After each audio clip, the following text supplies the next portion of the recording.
Bibig sa taglay niyang kulit, tsak ika'y mapapaibig. Ang bibi mo at ang bibi ko. I love you! Love you, pare. Bibo! Bibo! Ako lang ba? O napapansin nyo rin na bakit kaya yung mga nasa commercial ng Smart Dishwashing Paste ay mga nanay? Samantalang tayong mga anak yung naghuhugas ng pinagkainan. Kala mo naman talaga mahilig maghugas si Biboy Bibo? Ayoko nga humawak ng mga Tupperware na masebo. Ay, pero buti na lang magaling magtanggal ng sebo at bakterya yung Smart Dishwashing Paste, ha? In fairness. Well... Alam nyo, kung tutuusin, hindi naman na sana problema, 'di ba? Yung magtanggal ng sebo sa mga hugasin.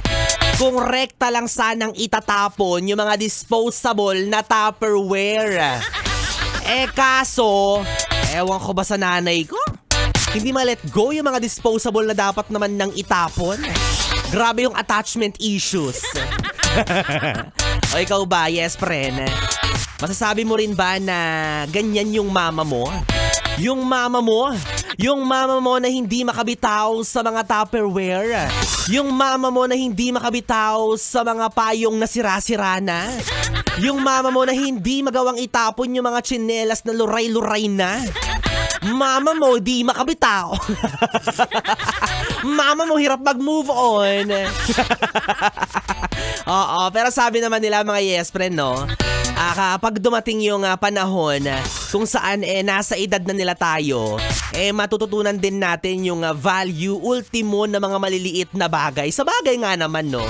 Kung iisipin, 'di ba? Kesa naman bumili ka pa ng mga bagong lalagyan, 'di ba?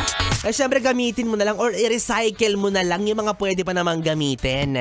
O for example, yung pinagkainan ninyo ng ice cream, pwede pang gawin niyang lalagyan ng mga medida, karayom. O hindi naman kaya ng mga tinatirang paksiw. Diba? Kaya nagigets din natin no? Kasi kahit papaano nga naman, diba, iwas gastos. O hindi naman kaya kahit papaano makakatulong sa Mother Earth na makapag-preserve or makapag-recycle pa ng mga bagay na pwede pa namang gamitin. Ang kaso kasi minsan, ayaw mo nga magdagdag ng basura sa payatas. Puro basura naman yung nasa bahay ninyo kasi ayaw mag-let go ng mama mo. Diba? Yung tipong ang pangarap mong bahay aesthetic. Pero yung nanay mo gusto niyang bahay yung parang mala junk shop. Pero at the same time, maiintindihan din natin, no? Na sa bagay, sige na nga, pagbigyan na natin. Diba? Yung akala natin patapon na pero may silbi pa rin pala. Oo, parang yung jowa mo na feeling mo patapon na. Feeling mo wala nang kwenta. Pero aminin mo, iniingat-ingatan mo pa rin siya. Nangihinayang, ayaw mapunta sa iba. Buti naman, sa'yo lang yan, baka mapunta pa sa amin. Kaya naman mga yes friend, no, pagbigyan na natin yung mga klase ng taong sadyang sentimental. Ayan yung mga tawag sa kanila, mga sentimental. Yung mga taong hirap mag-let go, hirap makabitaw, hirap magpalaya ng isang bagay or alaala. Kasi nga naman, di ba? Maaaring sa simpleng bagay na yun, maaaring para sa atin, para sa iba, maliit lang at walang kalatoy-latoy, walang kwenta.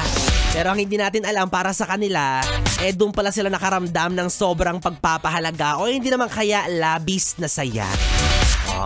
So yan ang ating pag-uusapan for tonight. Ang kahalagahan ng mga bagay-bagay. Sentimental value, ika nga. Kaya paalala, ingatan mo yung mga bagay na may sentimental value. Pero tiyak na mas iingatan mo ko kapag sinabihan kita ng I love you. Partida ha, sabi-sabi pa lang, wala pang gawa-gawa pero papahalagahan mo na ako. Mahihirapan ka nang i-let go si Biboy Bibo.